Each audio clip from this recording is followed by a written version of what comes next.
Have your adult children moved back in during your empty nest stage of life? Take heart. You can still enjoy your empty nest life. Here are 4 tips for making it work for everyone when your adult children move back in. I'm Michelle. I'm Tyrone. And we're the Joneses. We met back in the 90s during our college days.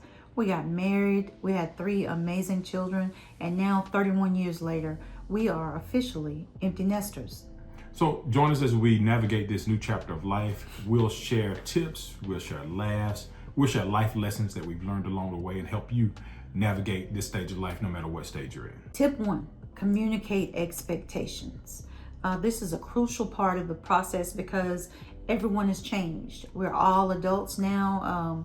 We're no longer parents in control of how they journey through their life, how they move through their life, but instead, this is a time for us to discuss this new arrangement and what it's going to look like going forward. So, start out with a easy conversation. Maybe you do it over a meal or a walk. Keep it lighthearted, but be as clear as possible during those times that really matter. This is the opportunity for you to do things like set house guidelines. What are your expectations for household contributions? What are your expectations for financial contributions? In your household, you might have had a certain way that you like to keep everything clean before people move back into the space with you. So this is something you've got to have conversations about. You got to be clear about what your expectation is for, say, your common areas. How do you respect each other in the common areas of your house while still keeping a peaceful environment the way you would hope for? Cleaning up the spaces that they use. What's your expectation for this? Your expectations for groceries. Are you sharing these expectations? That falls into the financial contribution. Expectations for utilities and laundry. Things like this are things that need to be set in writing so that there's no confusion on anyone's part about what's going to happen going forward. So with the financial contribution especially, determine, are you going to charge rent? Do you feel like you want to charge rent? Or are you going to charge for the use of utilities? Whatever you decide, it is not wrong for you to have these expectations for financial contributions, however you decide to do it. And you might not need the money yourself. You might be able to afford not to charge, but on the same token, you have every right to. You could decide to save the money to help them when they're ready to get out and get back on their feet. Or you might decide to use the funds towards everyday living. Living is not free. Right. All right, so that takes us to tip number 2.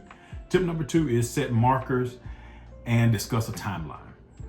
And every situation is different. There are a lot of reasons why young adults come back home to live with their parents. It could be a financial situation. There could have been a change in career. Sometimes a change in a particular relationship can cause young people to come back home. Sometimes there could be a health crisis that brings them back home.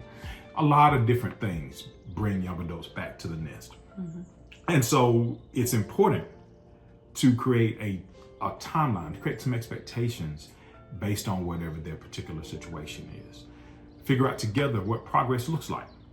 And you don't have to be tempted to try to go from 1 to 100 overnight. It can be tempting to want your young people to kind of quickly get back on their feet and get back to the status quo. Let you have your space back. Let you have your space back, but it may take some time. So kind of meter your expectations in that regard. Instead of trying to figure out how they quickly get from 1 to 100, how do they get to 10? How do they get to 20?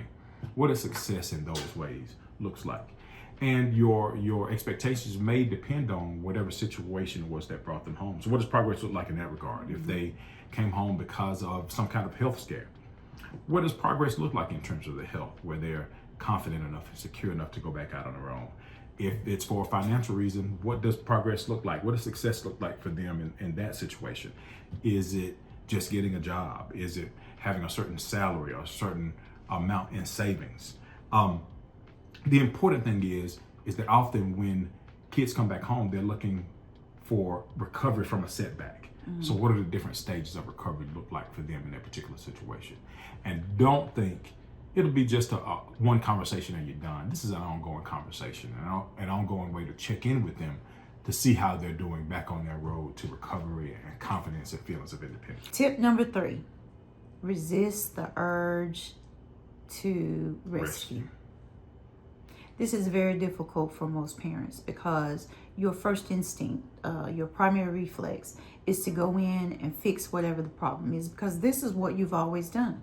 When they were younger children, you always fixed the problem, but you're no longer Mr. or Mrs. Fix-It. You know, your job is not to be the fixer anymore, the person who is going to manage all conflict. Now your job has to move to being a facilitator.